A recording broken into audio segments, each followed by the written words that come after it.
Bismillahirrahmanirrahim. Assalamualaikum warahmatullahi wabarakatuh.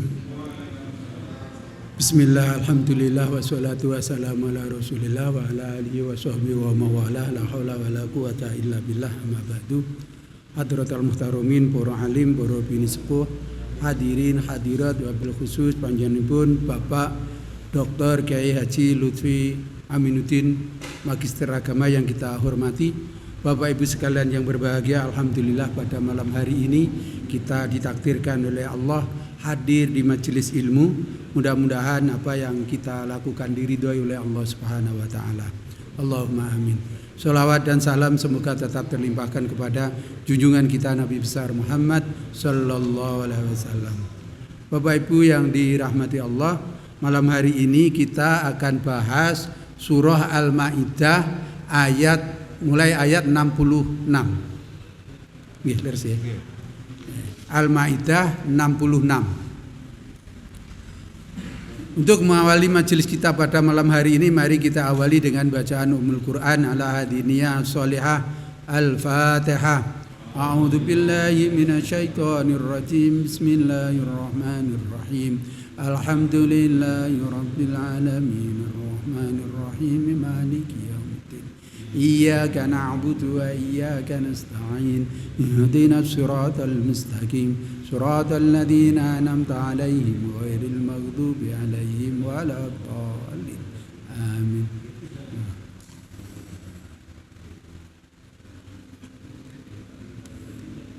Bismillahirrahmanirrahim. Assalamualaikum warahmatullahi wabarakatuh. Alhamdulillahirabbil alamin. Wassalatu wassalamu ala asrafil anbiya'i wal mursalin sayyidil hurril muhazzalin sayyidina wa maulana Muhammadin wa ala alihi wa ashabihi wa man tabi'ahu bi ihsan ila yaumiddin. Amma ba'd. Para jamaah Masjid Nahdlatul Ummah rahimakumullah, khususipun takmir masjid panjenengan Bapak Haji Subakhi Riza rahimakumullah. Alhamdulillah malam hari ini kita dipertemukan kembali oleh Allah Subhanahu wa taala melalui majelis yang sangat mulia, yaitu majelis di mana kita mengkaji Al-Qur'an, membaca Al-Qur'an dalam rangka mengupgrade, meningkatkan pemahaman kita terhadap Al-Qur'an, pedoman hidup yang Allah berikan melalui Rasulullah Shallallahu Alaihi Wasallam yang sudah teruji 14 abad yang lalu sampai sekarang. Tentu dengan satu harapan bahwa kita hidup di dunia ini senantiasa mendapatkan keberkahan dan karohmahnya Al-Quranul Karim. Allahumma amin. Hadirin hadirat rahimakumullah, kita sampai kepada ayat 66 ya. Waktunya adalah ayat ke-66. Ayat ini masih bicara tentang bagaimana Allah memberikan penilaian negatif terhadap ahli kitab, terhadap orang-orang Yahudi yang mereka tahu akan kebenaran, tetapi kebenaran itu dia tinggalkan. Orang Yahudi itu tahu akan kebatilan yang mestinya itu ditinggalkan, tapi justru dilakukan. Kita lanjutkan di ayat 66 ya. Bismillahirrahmanirrahim. Walau annahum aqamut taurata wal inzila wa ma unzila ilaihim mir rabbihim la akalu min fawqihim wa min tahti arjulihim minhum ummatum muqtasidah wa katsirum minhum sa'a ma ya'malun. Okay. Walau annahum lan lamun to sak temene ahli kitab. Ahli kitab niku yo Yahudi, yo Nasrani. Nek Yahudi berarti dia ahli kitab krana napa? Dadi umat Nabi Musa dipun paringi Taurat. Nasrani disebut ahli kitab karena umat Nabi Isa diwehi kitab Injil.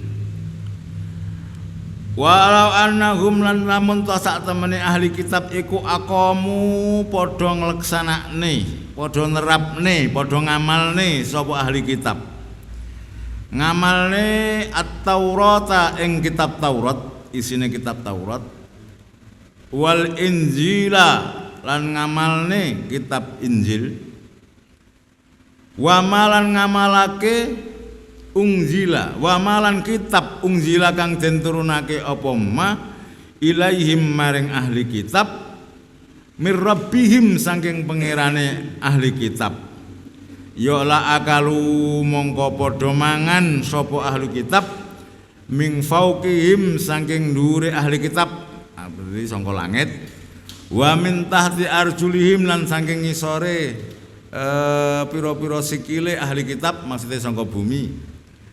Minhum iku setengah saking ahli kitab ummatun ana sekelompok umat muqtasidah kang moderat, muqtasidah kang adil. Tetapi wakasirun lan iku akeh minhum saking ahli kitab sa'ama ya'malun, sa'ama sa'ala-alane perkara ya'maluna kang padha ya'maluna kang padha nglakoni sapa ahli kitab. Jadi ini masih mencela atau mengkritisi, Allah mengkritisi orang-orang Yahudi yang sebenarnya dia diberitahu akan kebenaran melalui kitab Taurat. Allah mengkritisi orang-orang Nasrani yang sebenarnya dia tahu akan kebenaran melalui apa yang diajarkan oleh Nabi Isa melalui kitab Injil. Lebih-lebih lagi mereka sebenarnya juga tahu terhadap keberadaan Nabi Muhammad SAW sebagai nabi yang terakhir, yang itu mereka tahu dari kitab mereka sendiri. Tetapi mereka justru menolak kebenaran itu. Jadi orang-orang Yahudi itu nggih ngertos bahwa besok itu ada nabi terakhir, Nabi Khatamul Anbiya wal Mursalin, yaitu nabi pamungkas, yaitu siapa? Nabi Muhammad sallallahu alaihi wasallam.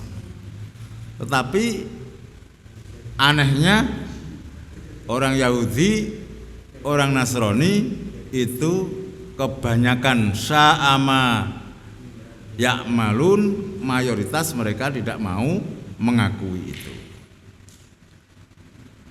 Jadi di antara orang Yahudi itu sebenarnya juga ada orang-orang yang muqtasidah. Muqtasidah itu artinya adalah orang-orang yang mau mentaati kebenaran sebagaimana yang diinformasikan kitab Taurat.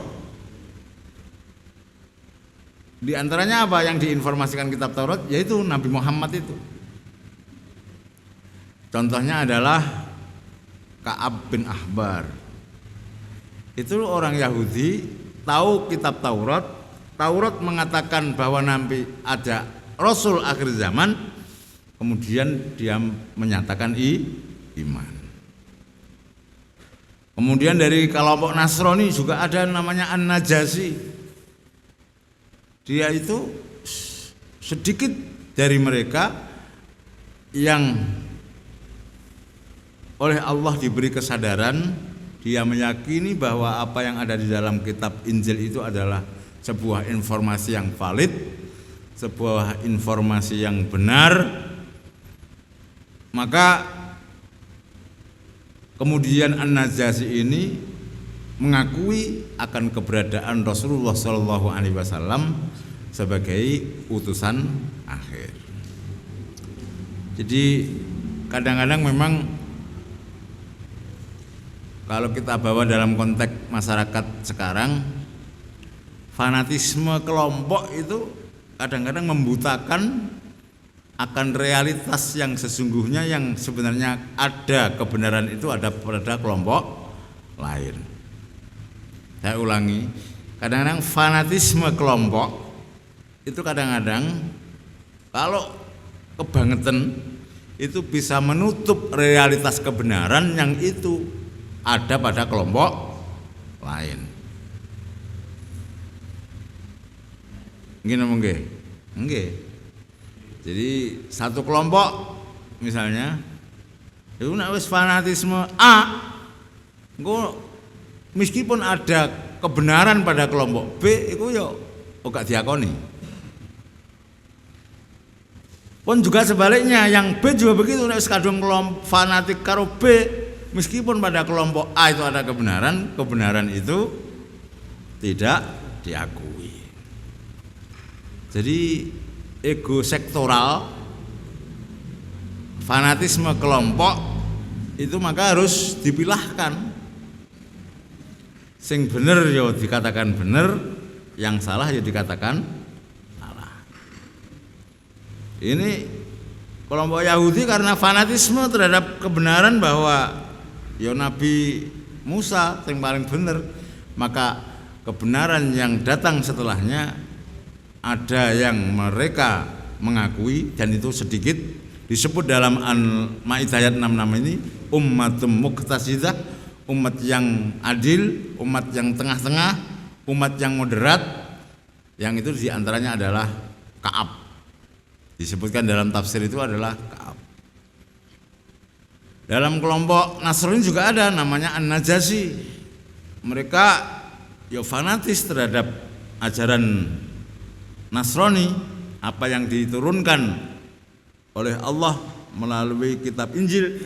Tetapi mereka pada akhirnya An-Najasi ini adalah menyatakan bahwa informasi yang diberikan Injil akan kebenaran Rasul yang terakhir yaitu Nabi Muhammad dia terima.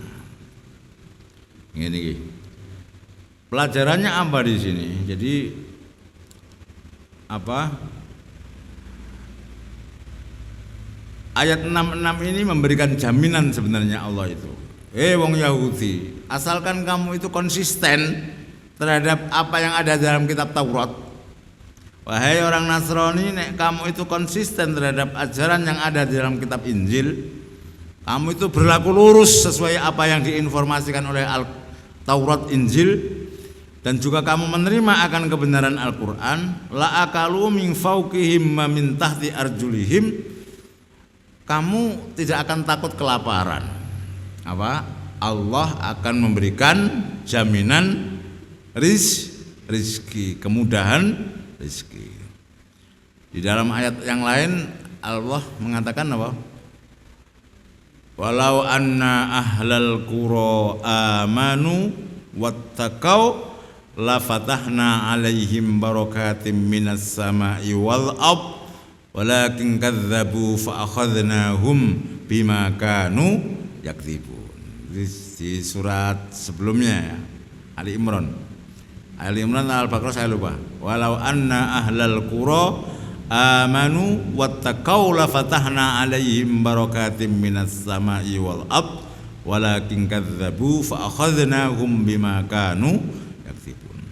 Seandainya sebuah penduduk negara, seandainya sebuah penduduk kabupaten, provinsi, amanu wattaqau, jadi dia beriman, dia konsisten akan keimanannya itu, dia buktikan keimanannya itu dengan perbuatan-perbuatan yang baik, wattaqau la fatahna alaihim barakatim minas sama'i wal ard, maka keberkahan akan dibukakan oleh Allah baik dari jalur atas.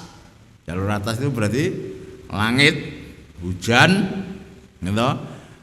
Wal ard dari bumi, berarti dari tumbuh-tumbuhan itu. Itu kan selalu ada korelasi toh antara yang di atas dengan yang di bawah. Tumbuhnya tumbuh-tumbuhan itu karena Allah menurunkan air hujan.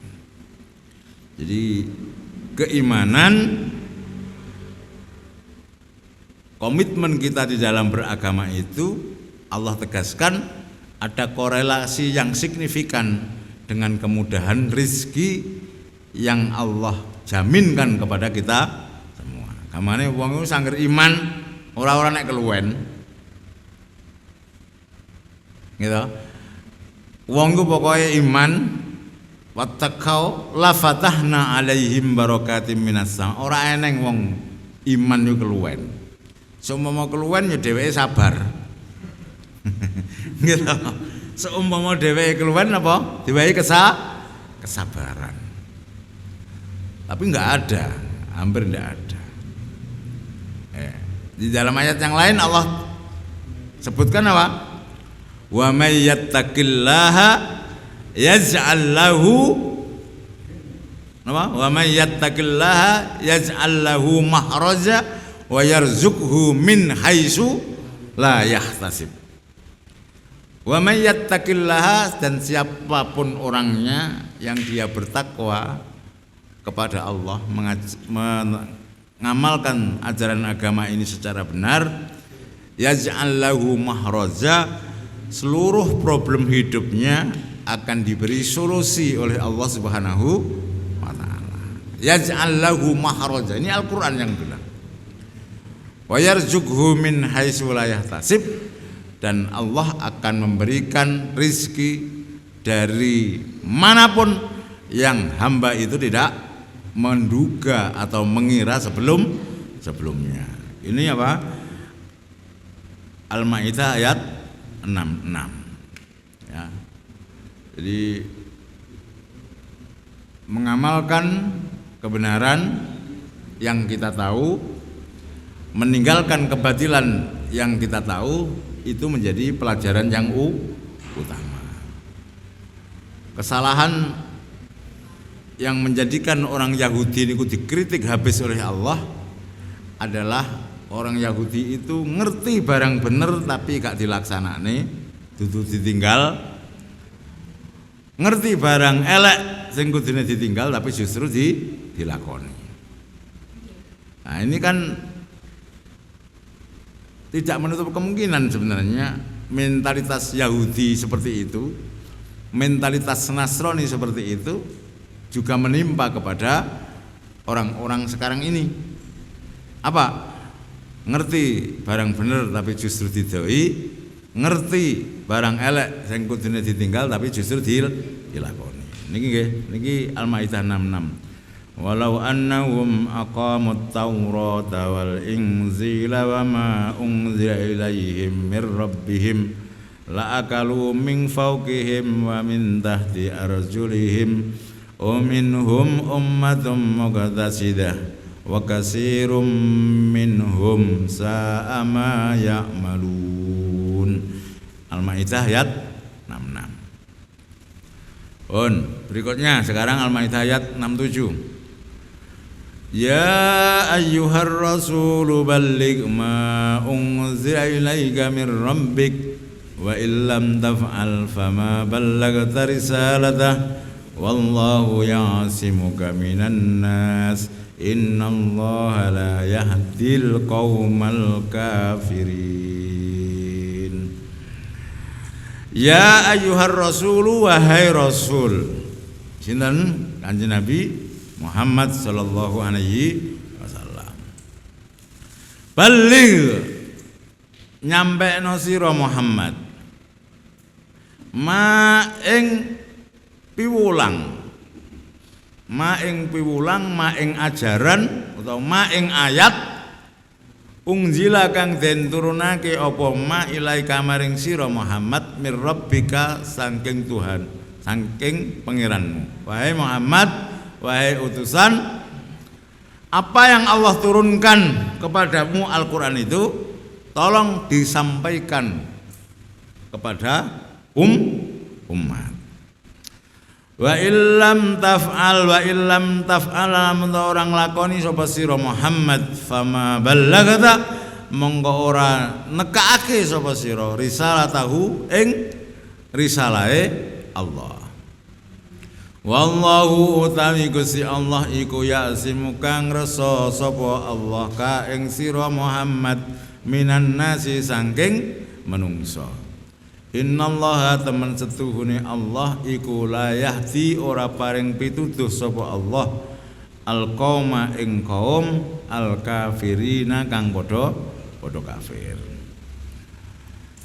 Jadi setelah Allah mengkritik orang-orang Yahudi, maka sebagai pelajaran berikutnya Allah memberikan warning, memberikan peringatan kepada Nabi Muhammad agar serius menyampaikan kebenaran Al-Qur'an, ayat-ayat yang berada atau ayat-ayat yang diturunkan Allah kepada Kanjeng Nabi itu untuk disampaikan secara serius kepada umatnya. Jangan ada yang ditutup-tutupi. Jangan ada yang ditutup-tutupi. Semuanya sampaikan apa adanya kepada umatmu. Maka kalau Rasulullah itu tidak jujur, kalau Allah itu tidak jujur, mesti ada ayat-ayat yang bicara tentang Nabi. Allah mengkritik Nabi itu tidak akan disampaikan. Karena ada ayat itu yang isinya Allah memberikan peringatan kepada Nabi, misalnya amma yatasaalun, bukan amma yatasaalun, abasa wa tawalla an ja'ahul a'ma. Nabi itu kan pernah waktu ada tamu, ada pengajian, didatangi tamunya itu buta. Tetapi karena Nabi masih sibuk, dia Nabi mencuekin terhadap tamu itu. Kemudian turunlah ayat abasa wa tawalla. Ojo ngono to Muhammad, kan begitu. Itu tamu itu surat abasa. Kalau Nabi itu tidak jujur, maka ayat ini tidak akan disampaikan. Ayat ini kan mengkritik Nabi. Ayat ini kan mengkritik Nabi. Itu bukti bahwa Rasulullah itu adalah siddiq. Nabi itu jujur. Termasuk bukti kejujuran Nabi itu adalah ketika hadisul ifki. Ayat, saya lupa ayatnya, tentang hadisul ifki, ayat yang bicara tentang gosip istrinya Nabi. Istri Nabi Siti Aisyah digosipkan berselingkuh dengan salah satu sahabat. Kemudian Al-Quran turun memberikan klarifikasi, jawaban bahwa gosip itu tidak benar. Jenenge gosip mesti tidak benar. Bahwa Siti Aisyah itu bersih, Siti Aisyah itu tidak terkena kasus asmara yang dituduhkan oleh orang-orang Yahudi. Kalau Nabi itu jaga image, jaim, maka ayat itu kan tidak perlu disampaikan. Gitu? Oh, ini kan ayat bicara tentang apa? Namanya ayat yang bicara tentang privasi keluarga. Ya kan tidak perlu saya sampaikan ini. Tetapi itu tidak terjadi pada Rasulullah sallallahu alaihi wasallam. Balligh ma unzila ilaika mir rabbik. Katakan apa adanya. Katakan seluruh yang aku berikan kepadamu. Katakan, sampaikan kepada umat seluruh Al-Quran yang aku turunkan kepadamu. Ya ayyuhar rasul balligh ma unzila ilaika mir rabbik wa illam taf'al fama ballaghta risala. Kalau sampai kamu Muhammad wa illam taf'al, jika kamu tidak melakukan, artinya tidak menyampaikan seluruh ayat yang aku turunkan kepadamu untuk kamu sampaikan kepada umatmu, fama ballaghta risalatah, maka berarti kamu tidak tabligh, berarti kamu tidak tabligh, berarti kamu tidak transparan, berarti kamu tidak menyampaikan risalah. Wallahu ya'simuka, Allah akan melindungi kamu minan nasi dari manusia. Allah akan melindungi kamu dari manusia. Innallaha la yahdi qaumal kafirin, sesungguhnya Allah la yahdi tidak akan memberi petunjuk al-qaumal kafirin kepada orang yang kafir. Itu artinya orang itu kalau mentalitasnya orang kafir, orang yang senantiasa menentang, maka seberapapun baik yang disampaikan maka dia akan menolak. Wong nek wis kadung pegel, masih bener niku bangga ditentang. Ini padha karo awake dhewe niku lho.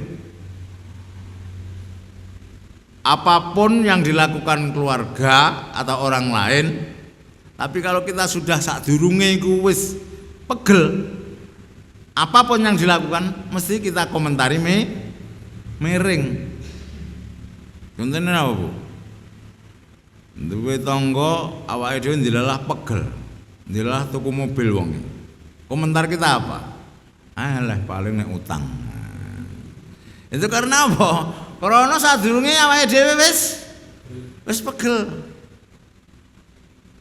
Tetapi sebaliknya, kalau apa yang dilakukan orang dan orang itu kita senengi, meskipun elek, awake dhewe iso mbelani. Ngene mongke. Nggih. Apa contohnya? Ya oke. Apapun anak berbuat salah, nek awake dhewe seneng karo anak, ya kita belani kadang-kadang. Meskipun itu salah. Maka Allah mengingatkan innallaha la yahdil qaumal kafirin. Orang-orang kafir itu bagaimanapun juga kalau sudah hatinya tertutup, dia akan tidak menerima kebenaran, kecuali kalau Allah menghendaki dibukakan hidayah oleh Allah Subhanahu wa taala. Ya seperti banyak, seperti Sayyidina Umar itu kan dibuka hidayahnya dengan mendengarkan surat Toha. Jadi pelajaran yang kedua apa? Kita itu harus balik, harus tablek. Kita itu harus apa? Tablek itu ya jujur menyampaikan sebuah kebenaran tanpa harus ada ditutupi. Ngerti nggih? Dengan apa? Ayat 6, 7. Misalnya jam pinten? 7:04. Iya. 6:45. 6:45 nggih. Nggih. Pun 2 ayat rin, mbok pilih wonten pendalaman, ada pertanyaan, monggo.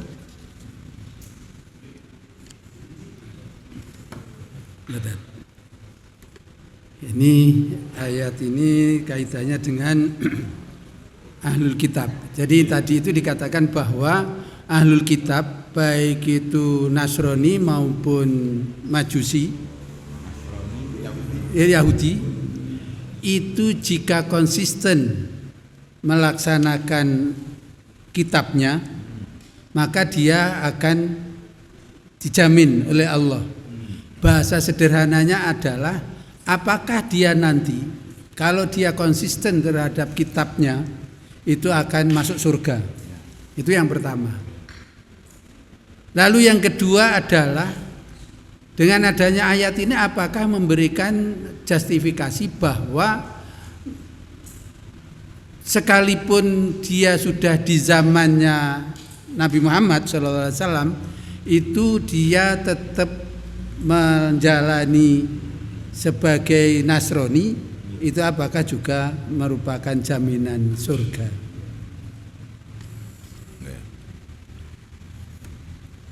Ayat ini yang kemudian menjadikan dasar atau munculnya perdebatan ya seputar paham pluralisme agama. Jadi sekarang ini kan ada namanya paham pluralisme agama. Pluralisme agama itu juga macam-macam. Pluralisme agama yang inklusif, ada pluralisme agama yang eksklusif.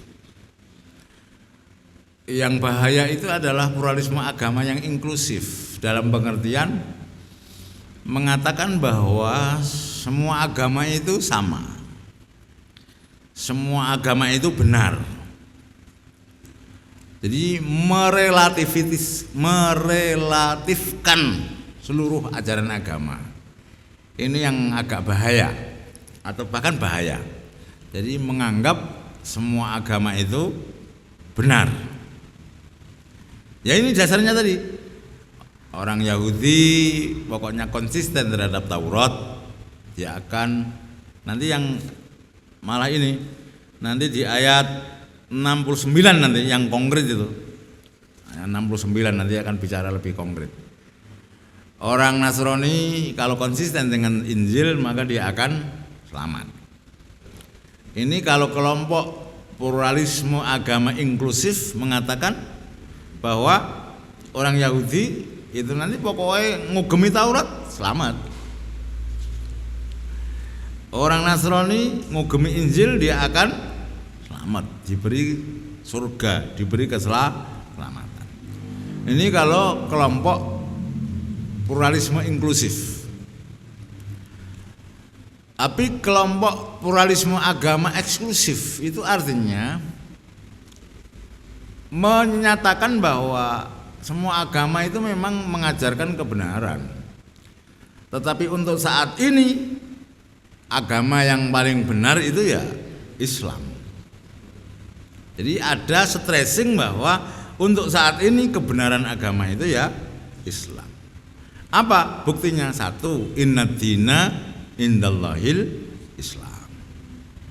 Satu. Yang kedua, bahwa posisi agama yang dibawa Nabi itu adalah menasah atau merevisi, merombak dari atau menyempurnakan dari agama-agama yang diajarkan oleh para nabi-nabi terdahulu. Sebenarnya sama. Yahudi itu ya tauhid, Isa juga tauhid, Nabi Muhammad juga tauhid. Tetapi kedatangan tauhid ajarannya Nabi ini adalah merevisi, menasah terhadap ajaran-ajaran yang ada sebelumnya. Artinya apa? Dengan datangnya Nabi Muhammad berarti seluruh ajaran sebelumnya itu tergantikan dengan ajaran Rasulullah Shallallahu Alaihi Wasallam. Maka konteks ayat ini berarti harus difahami bahwa keselamatan orang Yahudi itu pada masanya. Jadi keselamatan Yahudi itu ada limitnya. Limitnya apa? Asalkan mereka itu konsisten dengan ajaran agamanya sebelum datangnya agama yang dibawa Nabi Muhammad, maka dia selamat. Orang Nasrani itu dijamin keselamatannya konsisten dengan ajaran agamanya, juga ada limitnya. Limitnya kapan? Sebelum datangnya ajaran Nabi Muhammad sallallahu alaihi wasallam. Artinya ketika Rasulullah sallallahu alaihi wasallam itu sudah datang, sudah diutus oleh Allah sebagai utusan yang terakhir, dan posisi Al-Quran itu adalah menyempurnakan dari apa yang ada di dalam kitab Injil dan kitab Taurat, maka kitab Taurat dan kitab Injil itu sudah tidak berlaku lagi. Yang berlaku adalah, kan kalau undang-undang itu kalau sudah direvisi berarti tidak berlaku. Yang berlaku adalah undang-undang yang terakhir. Jadi ngoten. Jadi mengapa kemudian muncul aliran pluralisme agama? Duduk persoalannya seperti itu. Kalau ayat ini dipahami tekstual, maka akan melahirkan faham pluralisme inklusif yang menyamaratakan semua agama itu benar. Tapi duduk persoalannya seperti itu. Harus dikaitkan dengan ayat-ayat yang lain. Itulah, apalagi nanti itu yang ini ayat 69 Pak Haji Subki nanti. Itu kalau enggak hati-hati betul memahaminya, innalladzina amanu walladzina hadu wassabiun wan nasara man amana billahi wal yaumil akhir wa amila sholihan fala khaufun alaihim wala hum yahzanun. Itu malah ini mengatakan pokoknya orang itu beriman, ya dari Yahudi, dari Sobiin, dari Nasrani, imannya tenanan, iman kepada hari akhir, dia berbuat solih, maka dia hidupnya akan diberi kedamaian, tidak akan kekhawatiran. Maka harus didudukkan pemahamannya pada konteks yang seperti saya katakan tadi, Berarti orang Yahudi itu akan mendapatkan jaminan keselamatan pada eranya. Orang Nasrani akan mendapatkan jaminan keselamatan juga pada eranya. Untuk konteks sekarang, pasca diutusnya Rasulullah SAW, jaminan keselamatan itu hanya diberikan kepada orang-orang yang mengikuti ajarannya Nabi Muhammad SAW. Lebih-lebih kalau kita hubungkan bahwa sudah tidak ada lagi ajaran Injil yang orisinal, sudah tidak ada lagi ajaran dari Taurat yang orisinal. Semuanya sudah mengalami tahrif, mengalami perubahan. Ini nanti yang di dalam ayat yang lain dikritik. Jadi di antara kurang ajarnya Yahudi, kurang ajarnya Nasrani, iku nek diwehi ayat kok ora cocok diganti dhewe ya. Jadi ajaran Injil itu banyak sudah mengalami namanya tahrif, gubahan, mengalami perubahan-perubahan. Siapa yang mengubah? Mereka sendiri. Maka tidak ada kitab suci itu yang paling otentik sekarang ini kecuali Al-Qur'anul Karim. Maka dan sudah Isya, semoga senantiasa kita mendapatkan keberkahan Al-Qur'an, senantiasa kita hidup di dalam bimbingan Al-Qur'an melalui penjelasan para ulama salafus shalih. Al-Fatihah. A'udzubillahi minasyaitonir rajim. Bismillahirrahmanirrahim. Alhamdulillahirabbil alamin arrahmanir rahim maliki yaumiddin iyyaka na'budu wa iyyaka nasta'in ihdinas siratal mustaqim siratal ladzina an'amta 'alaihim ghairil maghdubi 'alaihim waladdallin amin. Allahumma shalli wa sallim ala sayyidina Muhammad wa ala ali sayyidina Muhammad. Alhamdulillahirabbil alamin hamdan jafi ni'amahu wa yukafi mazidah. Ya rabbana lakal hamdu kama yanbaghi jalali wajhikal karimi wa 'azimi sultanik. Allahumma arhamna bil Qur'an. Allahumma arhamna bil Qur'an. Allahumma ij'al Qur'ana lana fid dunya qarina wa fil qabri munisa wa fil qiyamati syafi'a wa fil nari sidra wa hijaba wa ala surati nura wa ila al jannati rafiqa wa ila liqa'i ta'ala wasilah. Allahumma ij'al Qur'ana fidaan lana minan nar wa fika kan lana minan nar innaka ala kulli syai'in qadir. Rabbana atina fid dunya hasanah wa fil akhirati hasanah wa qina adzabannar. Wa sallallahu ala khairi khalqi Muhammadin wa ala alihi wa sahbihi wasallam walhamdulillahi rabbil alamin. Al-Fatihah.